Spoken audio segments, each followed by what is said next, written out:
ತಾಯಂದಿರ ಕೈರುಚಿ ವಾಹಿನಿಗೆ ಸ್ವಾಗತ.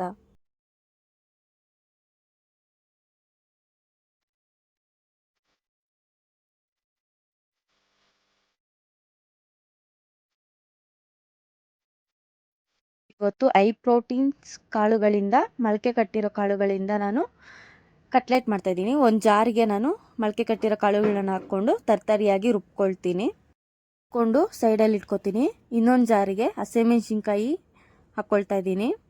ಒಂದು ಖಾರಕ್ಕೆ ಒಂದು 5ರಿಂದ 6 ಬೆಳ್ಳುಳ್ಳಿ, ಒಂದು ಇಡಿ ಶುಂಠಿ, ಒಂದು ಅರ್ಧ ಇಂಚಷ್ಟು ಶುಂಠಿ ಸಣ್ಣದಾಗಿ ಹಚ್ಕೊಂಡಿದ್ದೀನಿ. ಅದಕ್ಕೆ ನೆಕ್ಸ್ಟು ನಾನು ಚಕ್ಕೆ, ಲವಂಗ ಹಾಕ್ಕೊಳ್ತೀನಿ. ಸ್ವಲ್ಪ ರುಚಿಗೆ ತಕ್ಕಷ್ಟು ಉಪ್ಪು, ನಿಮಗೆ ರುಚಿಗೆ ಎಷ್ಟು ಬೇಕೋ ಅಷ್ಟು ಉಪ್ಪು ಹಾಕ್ಕೋಬೇಕು. ಹಾಕ್ಕೊಂಡು ಅದನ್ನು ತರ್ತರಿಯಾಗಿ ರುಬ್ಕೋಬೇಕಾಗುತ್ತೆ.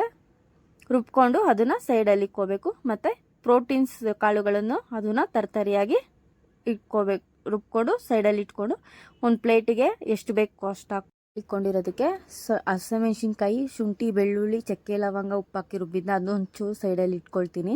ತರ್ತರಿಯಾಗಿ ರುಬ್ಕೊಂಡಿರೋ ಪ್ರೋಟೀನ್ ಕಾಳುಗಳನ್ನು ನಾನು ಒಂದು ಬಾಣಲಿಗೆ ಹಾಕ್ಕೊಳ್ತೀನಿ. ಬಾಣಲಿಗೆ ನಾನು ಸಣ್ಣದಾಗಿ ಹಚ್ಚಿದಂಥ ಈರುಳ್ಳಿ ಮತ್ತು ಕ್ಯಾರೆಟು, ಕೊತ್ತಂಬರಿ ಸೊಪ್ಪು, ಪುದೀನ ಸೊಪ್ಪು, ಒಂದು ಸ್ವಲ್ಪ ಕರ್ಬೇವಿನ ಸೊಪ್ಪು ಹಾಕ್ಕೊಂಡಿದ್ದೀನಿ.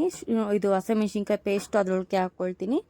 ನಾವು ಉಪ್ಪು ನೋಡಿಕೊಂಡು ಅದ್ಮೇಲೆ ಒಂದು ಸ್ವಲ್ಪ ಸಾಲ್ಟ್ ಹಾಕ್ಕೊಳ್ಳೋಣ. ಎಷ್ಟು ಬೇಕೋ ಉಪ್ಪು ನೀವು ಅಷ್ಟು ಹಾಕ್ಕೋಬೋದು. ಅದನ್ನು ಹಾಕ್ಬಿಟ್ಟು ಎಲ್ಲ ಹಾಕಿ ಚೆನ್ನಾಗಿ ಮಿಕ್ಸ್ ಮಾಡ್ಕೋಬೇಕಾಗುತ್ತೆ.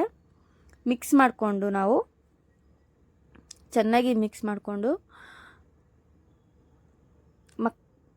ಅದಕ್ಕೆ ಜೀರಿಗೆ ಪೌಡರು, ಗರಂ ಮಸಾಲ, ಅಚ್ಕಾರದ ಪುಡಿ ಇಟ್ಟು ಹಾಕಿ ಚೆನ್ನಾಗಿ ಮಿಕ್ಸ್ ಮಾಡ್ಕೊಳ್ಳೋಣ.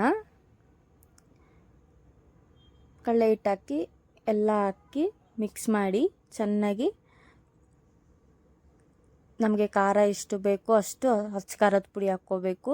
ಯಾಕಂದರೆ ನಾವು ಅಲ್ಲಿ ಹಸಿಮೆಣಸಿನ್ಕಾಯಿ ಪೇಸ್ಟ್ ಹಾಕ್ಕೊಂಡಿದ್ದೀವಲ್ವ, ಅದು ಖಾರ ನಿಮಗೆ ನಿಮ್ಮ ಅನುಗುಣ, ನೀವು ಎಷ್ಟು ಖಾರ ತಿಂತೀರೋ ಅಷ್ಟು ಖಾರ ಹಾಕ್ಕೋಬೋದು. ನಾನು ಅಲ್ಲಿ 6 ಹಸಿಮೆಣಸಿನ್ಕಾಯಿ ಹಾಕ್ಕೊಂಡಿದ್ದೀನಿ. ಮತ್ತು ಇಲ್ಲೊಂದು ಟೀ ಸ್ಪೂನಷ್ಟು ಅಚ್ಕಾರದ ಪುಡಿ ಹಾಕ್ಕೊಂಡು ಈಗ ಉಪ್ಪು ಅದು ಪೇಸ್ಟಿಗೆ ಹಾಕ್ಕೊಂಡು ನೋಡಿಕೊಂಡು ಹಾಕ್ಕೊಳ್ಳಿ. ಇವಾಗ ಚೆನ್ನಾಗಿ ಮಿಕ್ಸ್ ಮಾಡ್ಕೋಬೇಕಾಗುತ್ತೆ. ಅದನ್ನು ಏನು ತರಕಾರಿಯಾಗಿ ರುಬ್ಕೊಂಡಿದ್ದಂಥ ಪ್ರೋಟೀನ್ಸ್ ಕಾಳುಗಳನ್ನು ಮಿಕ್ಸ್ ಮಾಡಿಕೊಂಡು ಕಲಿಸ್ಕೋಬೇಕು, ನೀರು ಹಾಕ್ದಿರ. ಕಟ್ಲೆಟ್ ಥರ ಮಾಡಿಕೊಂಡು ಏರ್ ಫ್ರೈಯರ್ ಇದ್ದರೆ ಏರ್ ಫ್ರೈಯರಲ್ಲಿ ಹಾಕಿ ಇದು ಮಾಡ್ಕೋಬೋದು, ಇಲ್ಲ ತವಾ ಮೇಲೆಲ್ಲೂ ಮಾಡ್ಕೋಬೋದು. ಮಕ್ಕಳಿಗೆ ಪ್ರೋಟೀನ್ಸ್ ಕಾಳುಗಳಿಂದ ಕೊಟ್ಟರೆ ತುಂಬ ಒಳ್ಳೆಯದು, ಹೆಲ್ತಿಯಾಗೂ ಇದೆ. ಡಯೆಟ್ ಫುಡ್ ಥರನೂ ಮಾಡಿಕೊಂಡು ತಿನ್ಬೋದು. ಡಯೆಟ್ ಮಾಡೋರಿಗೆ ತುಂಬ ಬೆನಿಫಿಟ್ ಇದೆ ಇದರಿಂದ.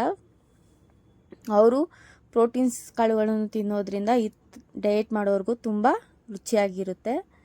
ಅವ್ರಿಗೂ ಒಂದು ಸಲ ಮಾಡಿಕೊಡಿ, ಮಕ್ಳಿಗೂ ಒಂದು ಸಲ ಮಾಡಿಕೊಡಿ, ತುಂಬ ಇಷ್ಟಪಟ್ಟು ತಿಂತಾರೆ.